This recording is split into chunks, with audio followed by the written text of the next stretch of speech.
परमसुखदं केवलं ज्ञानमूर्ति तीतं गगनसदृशं तत्त्वमस्यादिलक्षणम् एकं नित्यं विमलवचनं सर्वधी साक्षिभूतं भावातीतं त्रिगुणरहितं सद्गुरु तन्नमामि। ब्रह्मा गुरुविष्णु गुरुदेव महेश्वर गुरु साक्षात् परब्रह्म तस्मै श्री गुरुवे नमः। श्री जगद्गुरु सिद्धार्थ स्वामी महाराज की जय। सद्गुरु मारियप्पा महाराज की जय। सद्गुरु शिवशरणप्पा महाराज की जय। सकल साधु संत महाराज की जय। जया जन्म पार्वती पतेश्वर हर महादेव। श्री सिद्धेश्वर महाराज की जय। श्री शरणेश्वर महाराज की जय। श्री सिद्धम कृष्ण हरियप्पा महाराज की जय। श्री नरसार विठ्ठल की जय। गोपाल कृष्ण भगवान की जय।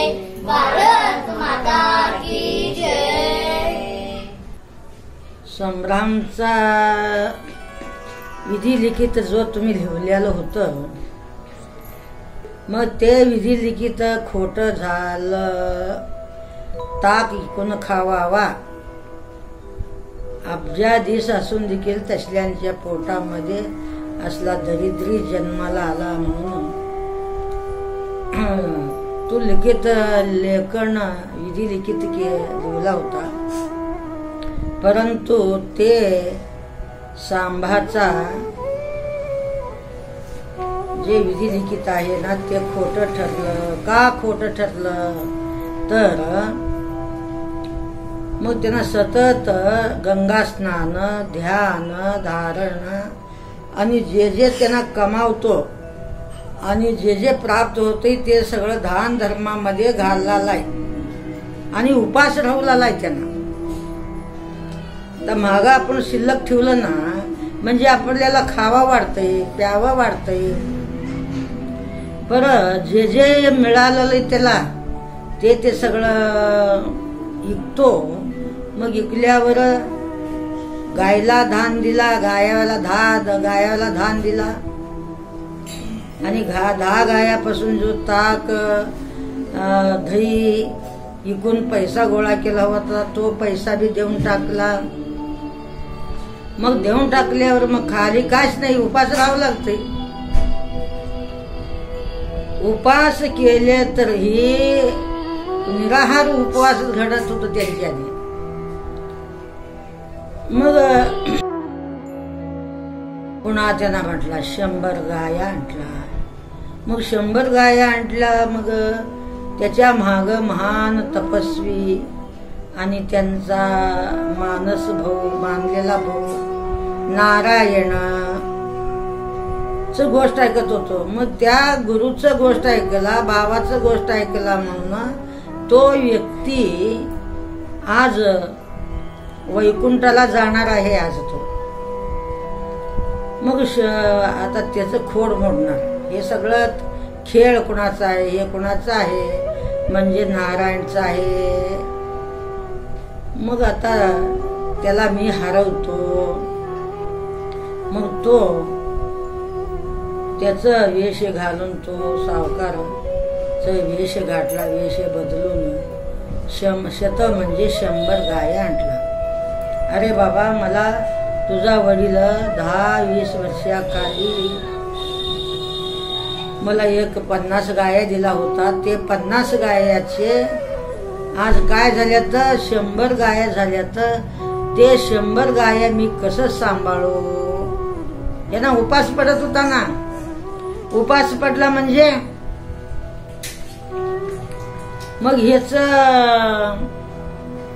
विधी लिखित खोट झाला.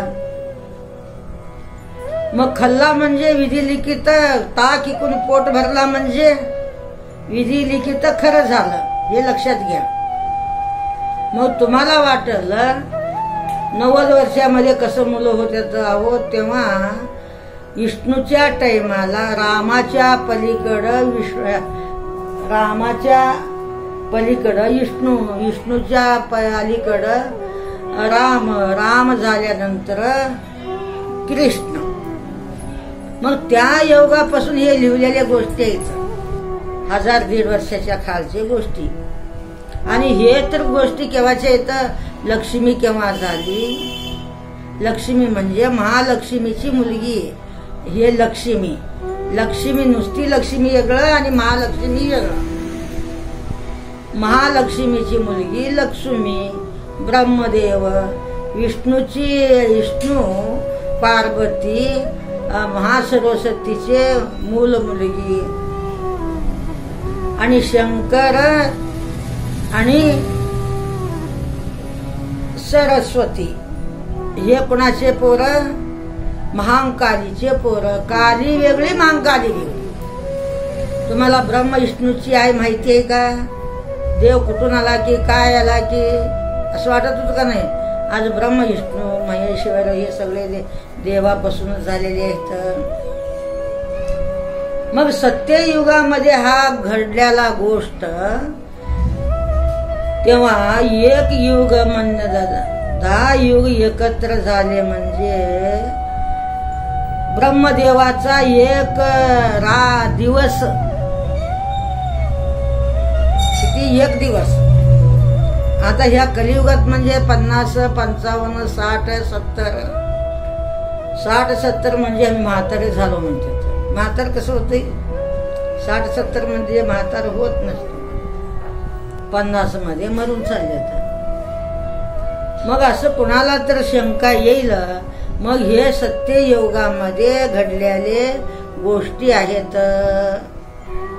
मग तेव्हा त्याचं कुणावर प्रेम पडला, नारायणावर प्रेम पडलं. त्यांच्या योगाने सांब आणि सांबची बहीण दोघं जन्माला आले. मग बघा काय कमाल आहे. मग 100 गाया घेऊन आला त्यांना कोण, ब्रह्मदेवाने आणला. मग ब्रह्मदेवाने म्हटला ह्याच खंडना करायचं. कोणाचं? मी 100 गाया आणून दिलं ना, मग त्याचं दूध पिळणार, दही करणार, दही करून ताक विकणार, ताक विकून किती त्यांना खात राहावं. कोटे दिवसाचा मुलगा, अब्जा दिवसाचा मुलगा. दैव तसा असतो, जसं कर्म करने करे, जब नहीं डरे, बीज पेरे बबल का, आम काशे खायगा. बाबळाचं झाड लावलं, मग आंबे मिळावं म्हणजे मिळतात का? बाबळाचेच मिळणार. म्हणून तुम्ही कर्म चांगलं करा. आमचं शास्त्र काय सांगतंय, कर्म चांगलं करा. तुम्ही सुख मागा, कर्म करायचंच नाही आणि सुख मागायचं म्हणजे. मग तेव्हा काय झालं, 100 गाया दिला. मग गुरुला म्हणतो, इशाऱ्यावर असा गुरु तुम्हाला 10 वेळा असं काय ते कळालं नाही आम्हाला, बोंबला आमचंच नशीब म्हणावं. मग इशारा केला. कसं 100 गाया आल्यात, ते सावकार घेऊन आले. घे म्हणा, घ्या. घेतले. मग आईस केले. एक 6 महिने वर्ष आईस केले. आणि पुरुषोत्तम मास आला. मग पुरुषोत्तम मासाला म्हटलं, या 100 गायापासून जे तुम्ही धन मिळवलं, ते धन सहित गायांना तुम्ही ब्राह्मणाला अर्पण करा. ते धनाचं बी दान केले. आणि 100 गाया बी विकले. मग उपास झोपले.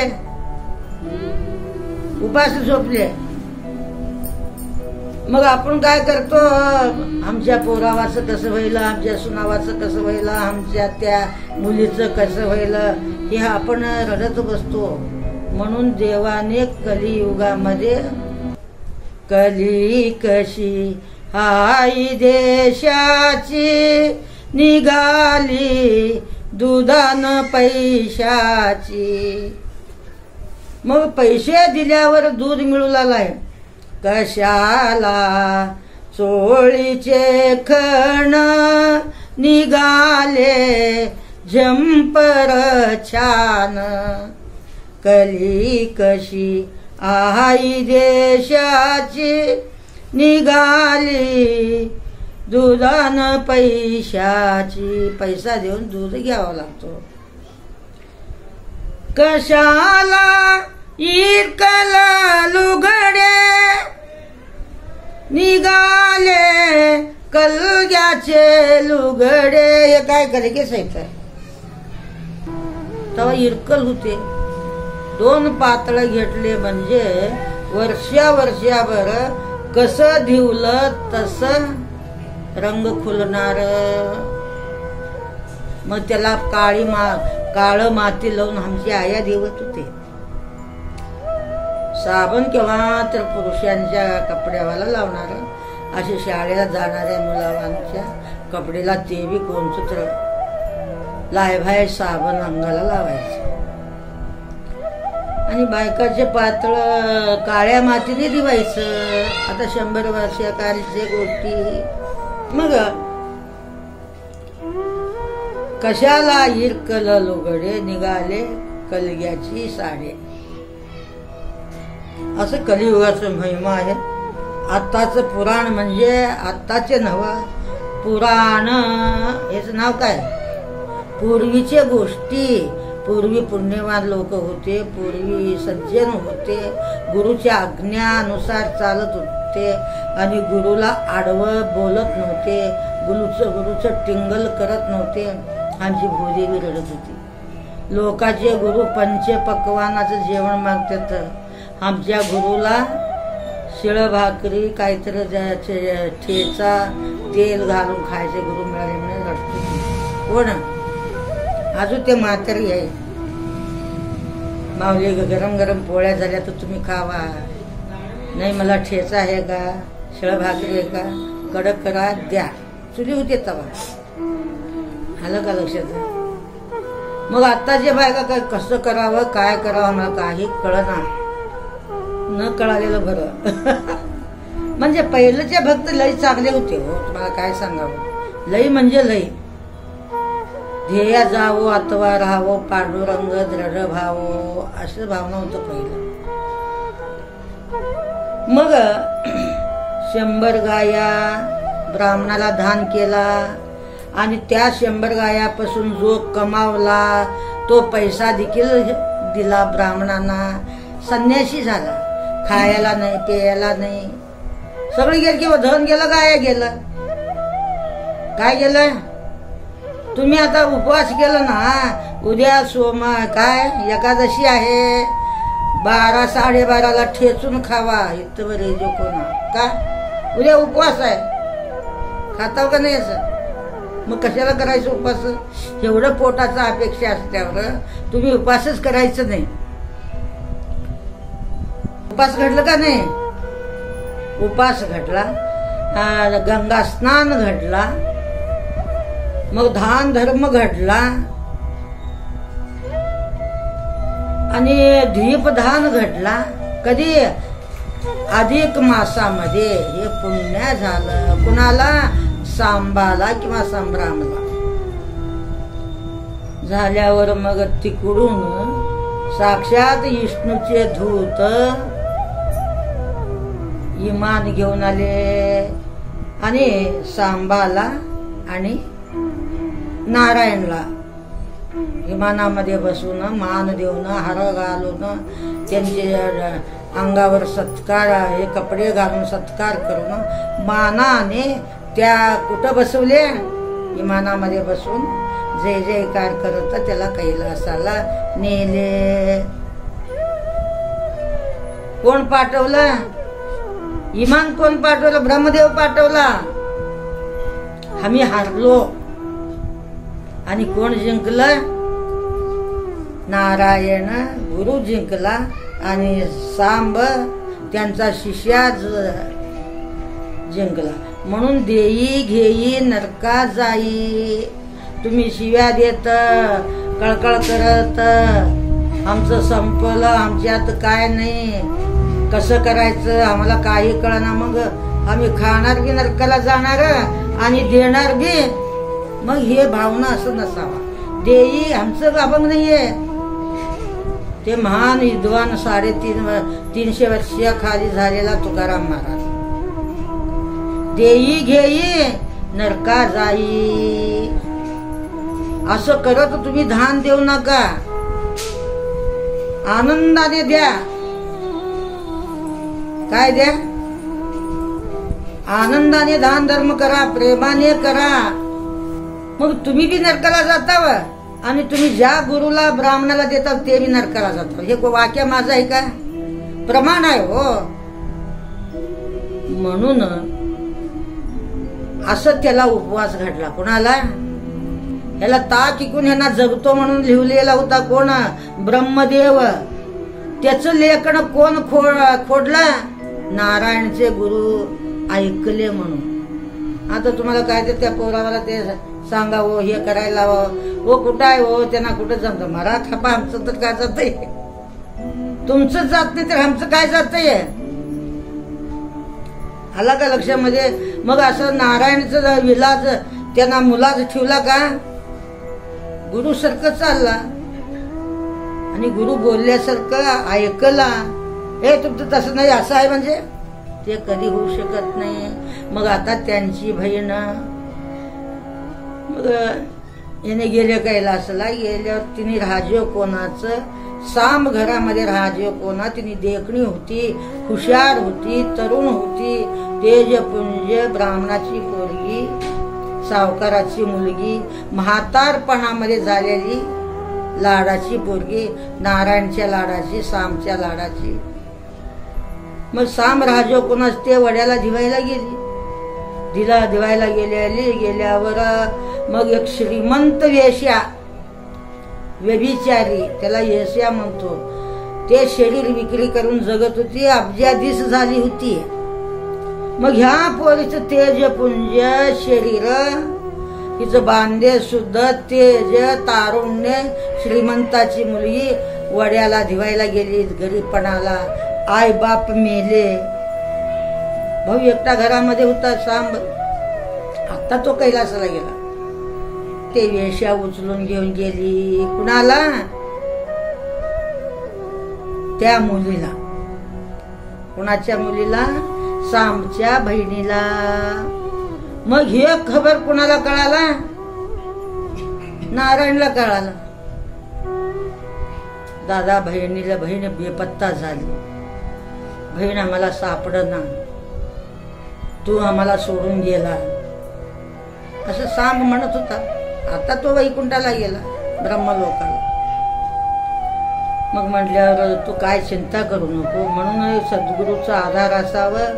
सद्गुरू अपेक्षा मला कळतंय म्हणू नका, मी लई शहाणा आहे म्हणू नका, आणि गुरुला काय कळतंय असं म्हणू नका. तो गुरुचं गोष्ट जो ऐकतो तो तेजस्वी होतो, तो धन्य होतो. मग आता कसं त्या पोरीचा आपण शोध काढावा. मग शोधामध्ये निघाला. मोठ्या मोठ्या गावाला गेला. मोठ्या मोठ्या गावाला गेला. मोठ्या घरात गेला. कुठं मोलकरीने काम करते का, कोण मुलगा पळवला तिला. मग बघू लागला इकडं तिकडं. 6 महिने वर्षभर बघितला, भेटला नाही. ते बाई भेटली नाही. मग पुन्हा एका मुंबई सारख्या गावाला गेला. मग कोण उचलून नेलं नाही, कोण पळवून नेलं नाही, कोणाला प्रेम केली नाही. मग ही गेलीच कुठं. म्हणून अशा मोठ्या शहरामध्ये ती मुलगी, ते सांब गेला. मग गेल्यावर त्या वेश्या लोकांचं घोळका स्नानाला जाऊन येत होते.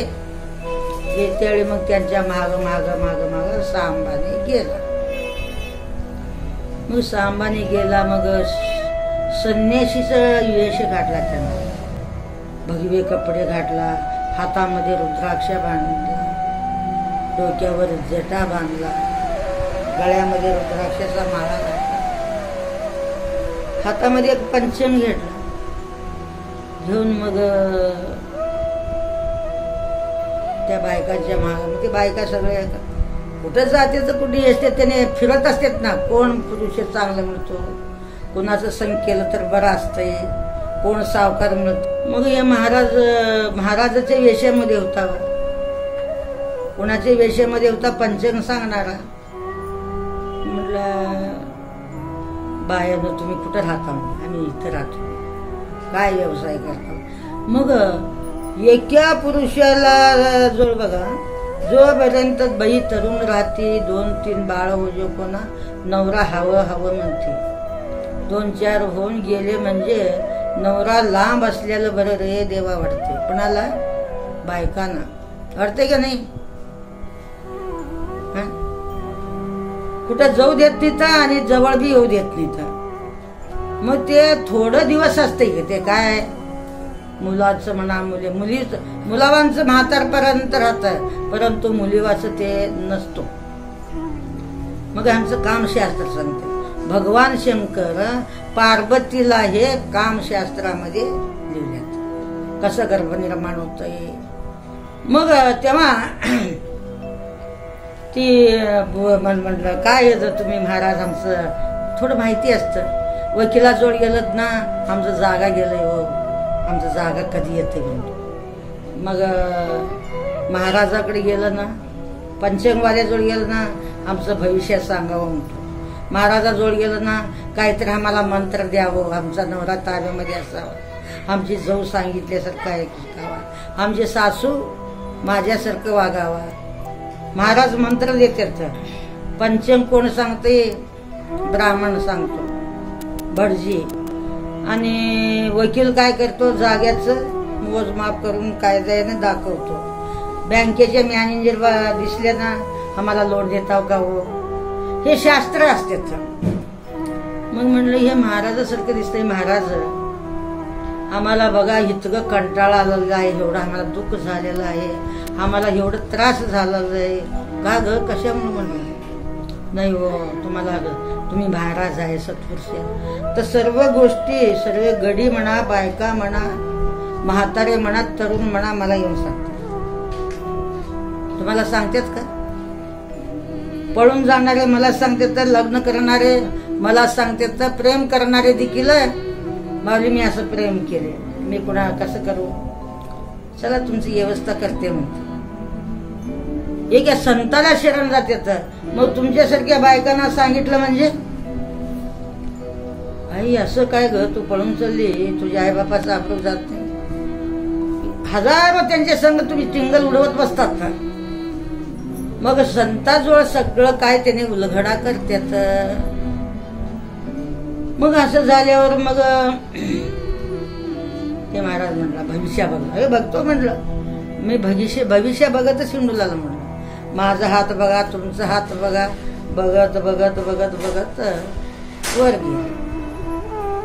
वर गेल्यावर मग त्याला हुडकायचंच होतं, कोणाला त्याच्या बहिणीचं शोधासाठी गेले. मग गेल्यावर तिची बहीण मग हातामध्ये खेळलेली, हातामध्ये मोठी झालेली, हातामध्ये उपवर झालेली. मग असं स्त्री ती बाई. मग सगळे बायका आले, तिने सब्जामध्ये उदास वाढली आणि दुःखाने, त्रासाने. परपुरुषाचं संग म्हणा, सात्विक बाईला परपुरुषांच संग आवडत नाही. आणि परपुरुषांचं संग आवडणं म्हणजे ते व्यभिचारपणा झाला. काय झालं? व्यभिचार. मग ते त्याची बहीण उदास झाली ना, खिडकीमध्ये उभारली होती. रोडला घर होतं. मग खिडकीमध्ये उभारल्यावर मग सगळ्या बायकांचं घोळका आलं. मग घोळका आल्यावर सगळे बायका हात दाखवू लागले. कुणाला? त्या साधूला. मग हात दाखवताना सगळ्यांचे झाले. मग त्यांच्या बहिणीचं पाळी आलं. महाराज माझं बी बघा. मग तिने हातामध्ये हात दिल्यावर मग तुझं नाव अमुक आहे, तुझा भाऊ सांब आहे, तुझा बाप विशर्मा आहे, काय रे विशर्मा आहे, आणि तुमचा बाप धनंडे सावकार होता. मग तुझ्या आई बापाला ह्या वयामध्ये पोरं झाले आणि तुला एक बाई उचलून आणली. हे सगळं भविष्य सांगू लागला त्यांना. हा सगळं माझं जसं आहे तसं यांना सांगतो. म्हणजे हा कोणतरी एकटा आहे. तुम्ही आम्हाला ओळखत नाही का? नाही ओळखत नाही मी. मग आतापर्यंत तुझ्या बापाचं आणि तुझं तुला पळवणाऱ्याचं सगळं आता मी भविष्य सांगितलं की ग तुला. मी कोण आहे? मी नारायण आहे. तुझा भाऊ नारायण आहे. विशर्मा सांब. विशर्मा म्हणजे तुझा बाप, सांब म्हणजे तुझा भाऊ, नारायण म्हणजे तुझा भाऊ, मानलेला भाऊ. मग हे सगळं तुम्हाला माहिती आहे आणि मग हे सगळं भविष्य सांगितलं की मग मी तुझा नारायण आहे. मग तिचा कंठ सद्गतीत झाला, डोळे भरून आले, अंगावर रोमांचन उभे राहिले, गदगद गदगद कापू लागली. मग हे परपुरुषांच्या नादी लागणं म्हणजे हे वाईट गोष्ट आहे. आणि त्यांच्या घरामध्ये तुम्हाला पहिल्यापासून सांगते, जे बाई परपुरुषावर लक्ष ठेवती त्यांना एक भास झालंय, त्याने आम्हाला काहीतरी देतील का, ह्याने आम्हाला काहीतरी देतील का, आम्ही काहीतरी पुढं सरकू का. हे चुकीच्या गोष्टी आहेत. तुम्ही असलं डोक्यामध्ये ठेवू नका. आता कोण नाही तर तरुण सांगा. मी 12, 20, 40 वर्षापासून हे सांगत आलो. तरुण कोणी राहणार तवा. मग त्यांच्या घरामध्ये लक्ष्मी राहते. हे आपलं चूक आहे. कुणाचं? कोण कुणाला देतय हो? तुम्हाला एवढं धन देते असतील, 1000, 2000 रुपये देतील, एवढे पातळ आणतील. म्हणून बाईला जिभीचं नाद नसावा. जे बाई जिभीचं नाद आहे ते बाई फसली. जीभ म्हणजे तुमच्याजवळ आम्ही वेश्या नाही का, तुम्ही वेश्या नाही का, तुमच्याजवळ तुम्ही वेश्याचं संग केलं नाही. जीभीला काय काय आवडतं, नवऱ्याला रागावता का नाही, ते आणा, हे आणा, मला ते पाहिजे, मी हे खाते, ते खाते. मग हे वेश्या आहे का पतिव्रता आहे? अन्न खावावा रक्त तयार होण्यासाठी. रक्त तयार होण्यासाठी खावावा का जिभीच्या चवणीसाठी खावावा? जिभीच्या चवणासाठी अन्न खाऊ नका. मग म्हणताना हंबराळून तिने आपलं कोटे दिस झालेली होती. कोण? सांबाची बहीण, नारायणाची मानलेली बहीण, विशर्माची मुलगी. मग ह्याच्यातून सुटका कसं करतो दादा? तिने हमरावून रडू लागली. वेश्याचा धंदा म्हणजे उगाय का हो? एका नवऱ्याजवळ संसार करणं म्हणजे तुम्हाला किती बिकट आहे. तुम्हाला वाटतंय सुख, ते आम्हाला वाटतंय बंधन. पुरुषा 4 गावं हिंडतो, 4 धाम हिंडतो, 4 गल्ली बोळे हिंडतो, 4 घरामध्ये जातो, 4 ऑफिसामध्ये जातो. तुम्हाला जाता येतंय का? मग हे बंधन आहे का फासा आहे का मुक्त आहेत तुम्ही? सुख जवळ एवढे, दुःख पर्वता एवढे. तुम्हाला सुख केवढं आहे? जवळ एवढं. आणि दुःख केवढं आहे? पर्वता एवढा आहे. त्याचं तोंड दिवा काय पदरात पडतं तुम्हाला? हा, ही पदरात पडत नाही. तिने येऊन मालकीन होती, लाता मारती, जाऊन कुठतरी कोपऱ्याला खोकलत बसावं लागतंय. काय आमचं काय चालतो आहे का नाही परिस्थिती? हा, एका कोपऱ्याला जाऊन बसताव. काय पाहिजे? किती प्रकाराचं करून घालावं? आमच्या वाट्याला झाली का? तुला 2 मुलं इथं आम्हीच करावं का? हे येते का नाही? एक मुलगा असलेल्याच बरं आहे. 2 मुलं असेल तर एक असून मी फजिती आहे. कळालं का? मग उगाच तुम्ही हाणून घ्यायचं, बडवून घ्यायचं. एवढं त्रास घ्यायचं कोणत्या देवाने, हे बंधनच आहे. तुम्हाला वाटतं मला मुक्त आहे. मग तेव्हा काय झालं, मग आता ग म्हणलं आता तू असं कर. तिने स्पेशल पैसा कमावली, स्पेशल बंगला बांधली. मग 10-20 कोट रुपये काय वरच गेली तिने. मग 10-20 नोकर, 10-20 मोलकरींनी, 7-8 बंगले. मग महाराणी सारखं ती जगू लागली. महाराणीला कुणाचं ऐकायचं नाही, पण नवऱ्याचं तर ऐकावं लागतं. ऐकावं लागत नाही हाय व राणी, परंतु नवऱ्याचं तर ऐकावं लागतो का नाही. एक जीव सदाशिव तुम्हाला राहता येत नाही. राजाला तर जेवायला वाढावं लागतंय, राजाचं तर गाडी झटकावा लागतो, त्यांचे तर कपडे हातामध्ये आणून द्यावं लागतंय, त्यांचे तर बटणं लावावं लागतो. कुणाचं नाही लावला तर गांडीवर लात मारून हाकलून देतो. मग म्हटलं तुला काढतो. मग आता एक कर म्हणा, अधिक मास आलाय, आता हे अमावस्या झालं ना, अधिक मास लागणार आहे. संपूर्ण तू धन किती कमावले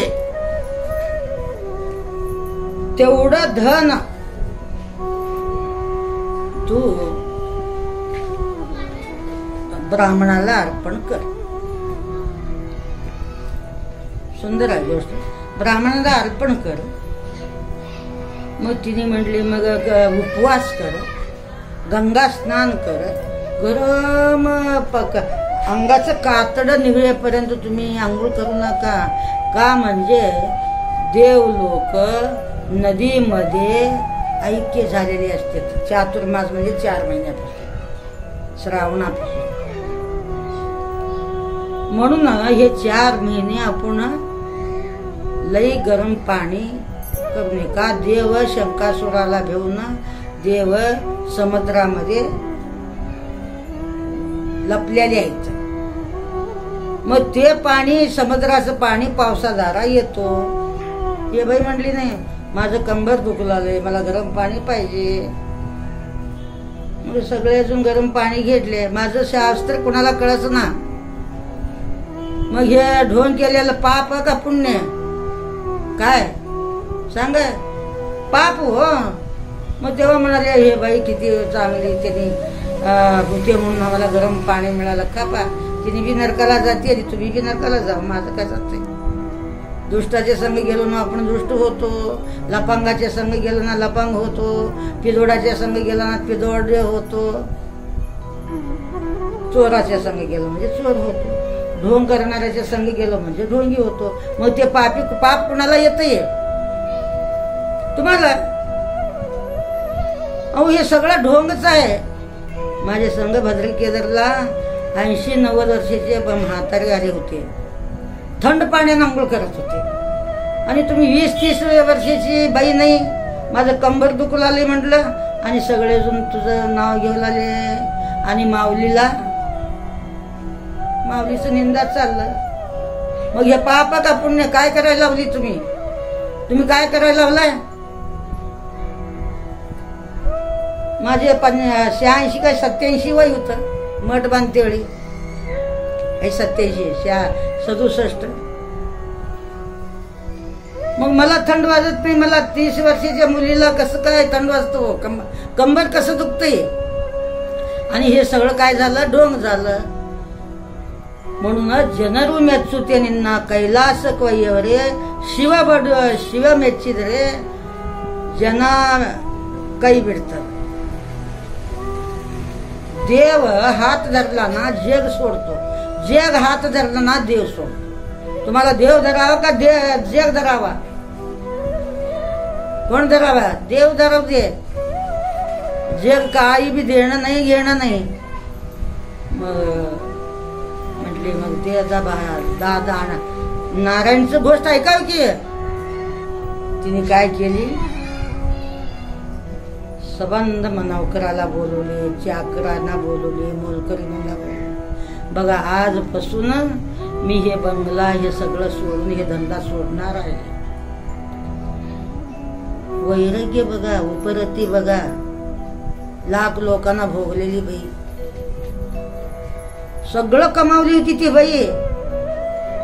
मग कोण्या गोष्टीवर विश्वास ठेवली ती? नारायणच्या गोष्टीवर. मोलकरीने तुझं किती आहे ग? 50,000. तुझं किती आहे? 10,000. तुझं किती आहे? असे 90, 50, 80 लाख असं देऊ ना मोलकरीणीला मोकळी केली. तुझं किती आहे भाऊ? माझं ताई 90,000 आहे. हे नौकर चाकराला जिजाचे पैसे त्यांना दिली. जे उरलेला पैसा आहे ना, सबंध ब्राह्मण लोकांना बोलावलं. बोलून सोनं, चांदी, हिरे, मोती, पैसा, अडका सबंध वाटून टाकलं. एक टाइमाचं जेवण देखील तिने जवळ ठेवून घेतली नाही. म्हणून त्यांना इमान येतं. काय येतंय? मग तुम्हाला इमान या म्हणजे येत नाही. नियमाने परमार्थ चाललंय का वैराग्याने चाललंय?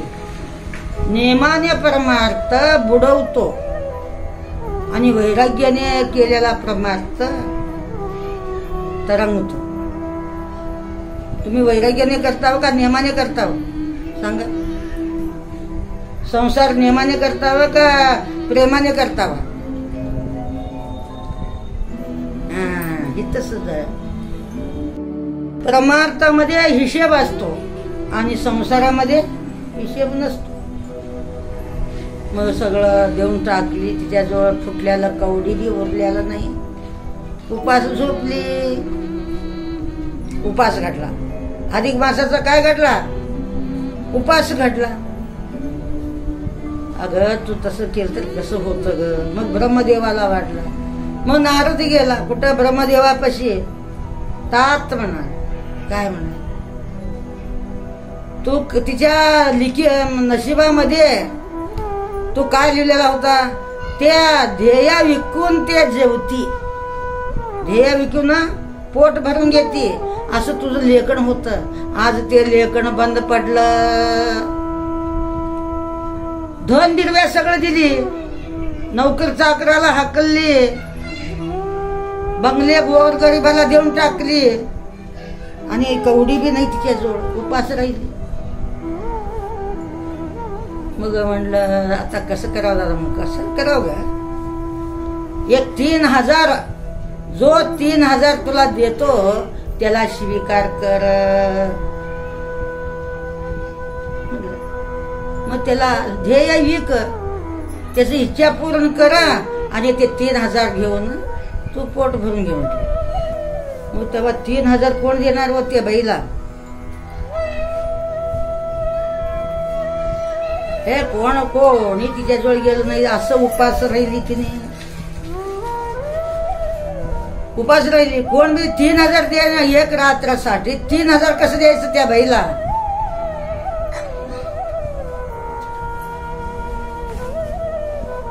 मग काय लोक वापस गेले.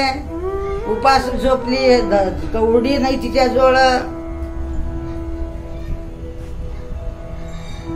मग तात म्हणून गेला नारद. कुठं? ब्रह्मदेवाजवळ. का रे आणि कशाला आला? अहो कोण 3,000 तिचं भाडं ठेवली. ध्येय विक्री करून एक रात्रासाठी 3,000 मागू लागली. तिच्याजवळ कोणी जाईना. तर मग तिने उपास झोपली. गंगा स्नान करती. सगळं दान धर्म करू लागली.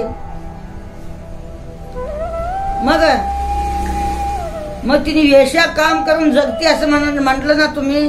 मग कुठं करलेले आहेत? उपास झोपली. गंगा स्नान, ध्यान, धारणा, पूजा, जप तप, गंगाला दिवा अर्पण करणं, उपवास करणं, मौन करणं तिचं चालू झालं. म्हणलं ते नारायण कुठला? ते मुलगी कुठली? अरे मी तिला हरवतो म्हणलं. 3,000साठी तिच्याजवळ कोण गेलं नाही. मग कोण गेलं नाही म्हणजे तिला पैसे मिळाले नाहीत. उपवास बसली. मग हे ब्रह्मदेव एका व्यापाऱ्याचं वेश घालून 3,000 दिला. आज मी तुझ्याजवळ येणार आहे. आज माझी इच्छा पूर्ण कर. बर म्हणाले. द्या. घेतली. मी 9-10ला येतो. हा 3000 देतो आणि तुझ्याजवळ रात्रभर राहतो म्हटलेला सकाळी 5 वाजले त्यांना आलाच नाही. 3000 फी आहे म्हणून कोण गेलं नाही. 3000 दिलेला 5-6 वाजेपर्यंत त्यांना आलाच नाही घरी. कसं करावं? दुसरा एक इस्मान म्हणजे एक मानव धनंडे सावकार 10,000 देतो ग तुला मी, आज तुझ्याजवळ मी राहतो. हे आम्हाला हे पटत नाही. म्हणजे पहिलं 3000 देऊन गेला मला, तो अजून वाट पाहते. त्यांना आला वैराग्य बघा त्यांचं. कळालं का? काय कळालं? 3000 देऊन गेला, आज 6 वाजले, दिवस निघाला, सूर्य उगवला, 6 वाजले, त्याचा पत्ता नाही. त्यांना कधी येईल तोपर्यंत त्याचं वाट बघते. मी त्याला ध्येय अर्पण करते. मी तुझे 10,000 घेत नाही. मग काय वगैरे घेते? 10,000 जास्त का 3000 जास्त? त्यांना येऊन माझ्याजवळ व्यवहार करून गेल्यावर मी देते. त्याचे पैसे अजून माझ्या जोड आहे 3,000 फी द्यायचं लागतं म्हणून आले नाहीत. त्यांना 3000 दिला, येतो म्हणून सांगून गेला. आता दुसरा दिवस आहे, तो आला नाही. उद्या परवा येईल.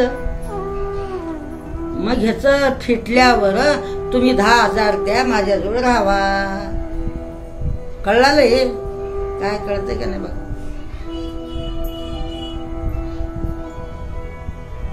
मग तो गेला. मग तो काय म्हणाला, हे 10,000 तर तुझ्याजवळ ठेव,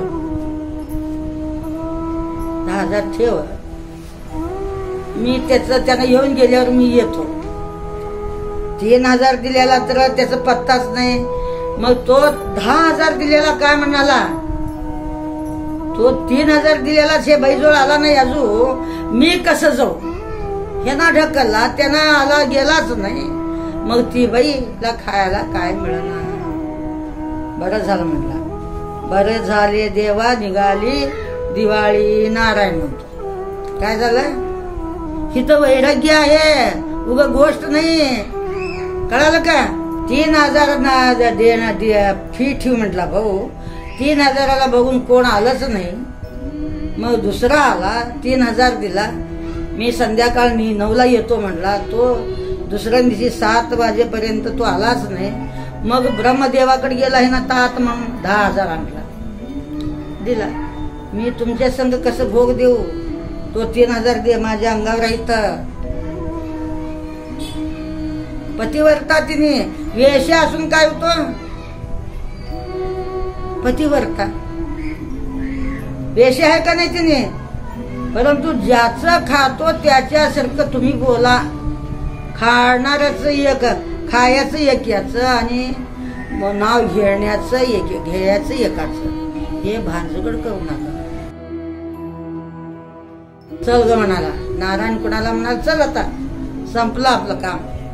तो 3,000चा आला नाही, 10,000 तुला दिला नाही.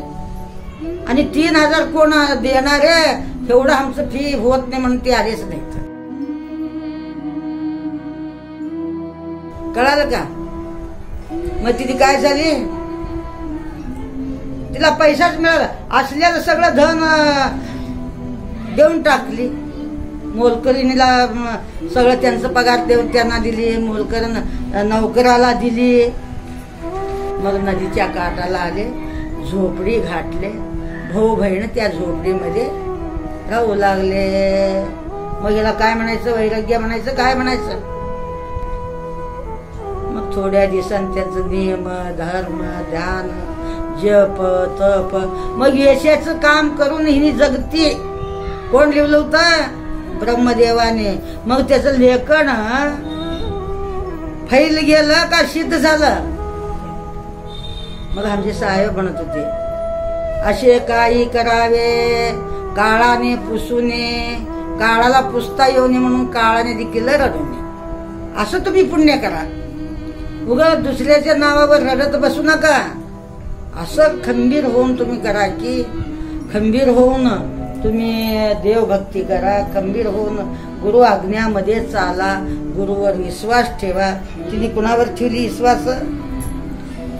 सांबाची बहीण आणि सांबा कुणावर विश्वास ठेवले? तुम्ही ठेवता का? मग आमचं असं काय झालं म्हणून रडायचं नाही कुणाच्या तर पुढं. काय आहे? गुरु धैर्याचा डोंगर, गुरु सुखाचा सागर, गुरु प्रेमाचा आगर. गुरु धैर्याचा डोंगर असतो, कोणी तुमचं दुःख सोडवणार नाही. तर गुरु प्रेमाचा आगरू असतो, गुरु सुखाचा सागर असतो. लोकापुढे तुम्ही रडलं काय करणार? हे बरं झाल्याचं, बरं झालेलं हे माजलेलं होतं, काय म्हणजे बरं झालं. गुरु पुढे सांगतात तर काहीतरी उपाय सांगतात, काहीतरी नियम सांगतात आणि त्याने तपश्चर्या करून ते दुःख नाहीच करतात. म्हणून गुरुवर श्रद्धा ठेवा.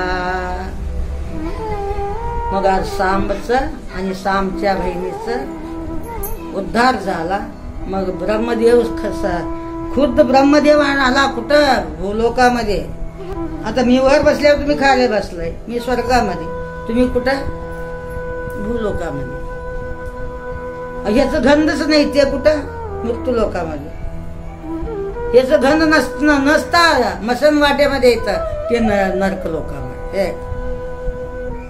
पशु पक्षीच्या योनीमध्ये. गाढव कुत्रा येतं ते बी जिवायचं, ते नरकामध्ये. सगळे लोक हितच येतात. म्हणून आज साक्षात ब्रह्मदेव हरला आणि नारायणची बहीण परत नियम करून जिंकले.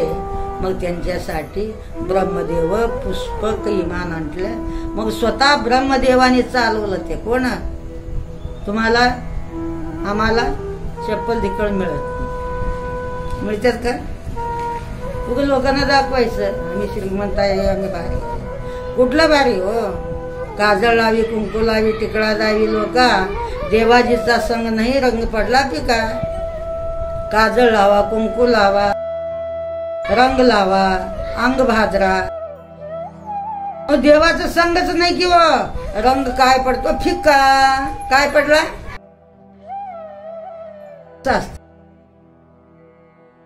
ते आता 21वा काय झालं, उद्या 22वा चरित्र. स्वामी महाराज की जय. सद्गुरु महादेव बाप्पा महाराज की जय. सद्गुरु शिवशरण माता की जय. सकल साधु संत महाराज की जय. जय पार्वती कटेश्वर महादेव. श्री सिद्धेश्वर महाराज की जय. श्री शरणेश्वर महाराज की जय. श्री सिद्धकृष्ण हरियप्पा महाराज की जय. श्री नरसा विठ्ठल की जय. गोपाल कृष्ण भगवान की जय. भारत माता की जय.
शिवाय नमः शिव शरणम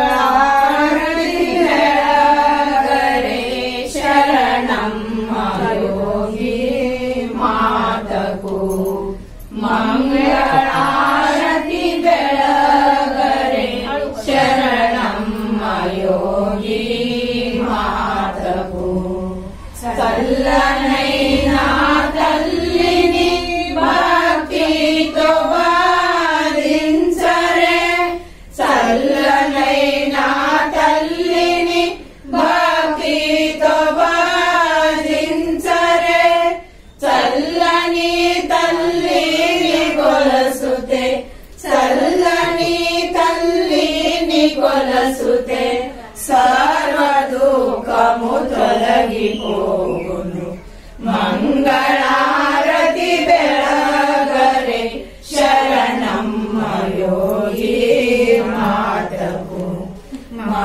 మంగళారతి బెళగరే శరణమ్మ యోగి మాతకు కైవల్య రామము చేరగా శివనామము గరదించగా కైవల్య ధామము చేరగా శివనామము గరదించగా సర్వ జగ శివమయము చూసిన సర్వ జగ శివమయము చూసిన గురుదేవికి బెళగరే మంగళారతి బెళగరే శరణమ్మ యోగి మాతకు మంగళారతి బెళగరే శరణమ్మ యోగి మాతకు తేనె వంటి మనసుతో కస్తూరి గంధము పుయ్యరే తేనె వంటి మనసుతో కస్తూరి గంధము పుయ్యరే సర్వదైవము తాను ఉండగా సర్వదైవము తాను ఉండగా వేరే దైవము మాకెందుకు మూర్తి కలిగించిన తల్లిని మూర్తి కలిగించిన తల్లిని మామదిలో నిలపుకుందుము మంగళారతి బెళగరే శరణమ్మ యోగి మాతకు మంగళారతి బెళగరే శరణమ్మ యోగి మాతకు అన్ని రూపులు తాను ఉండగా అందముగా పూజించరే అన్ని రూపులు తాను ఉండగా అందముగా పూజించరే సర్వ సుఖములు మాకు ఇవ్వును సర్వ సుఖములు మాకు ఇవ్వును తన మనతో పాడరే మంగళారతి బెళగరే శరణమ్మ యోగి మాతకు మంగళారతి బెళగరే శరణమ్మ యోగి మాతకు శరణమ్మ కరుణించే జన్మ మరణము దృంచే శరణమ్మ కరుణించే జన్మ మరణము దృంచే ముక్తికాంతను కాంచిన ముక్తికాంతను కాంచిన చిన్మయ రూపిణీకు మంగళారతి బెళగరే శరణమ్మ యోగి మాతకు మంగళారతి బెళగరే శరణమ్మ యోగి మాతకు క్రూర సిద్ధమ సాయేబ మీ పరమ భక్తుడమ్మ క్రూర సిద్ధమ సాయేబ మీ పరమ భక్తుడమ్మ పగలు రే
तारक रूपिणी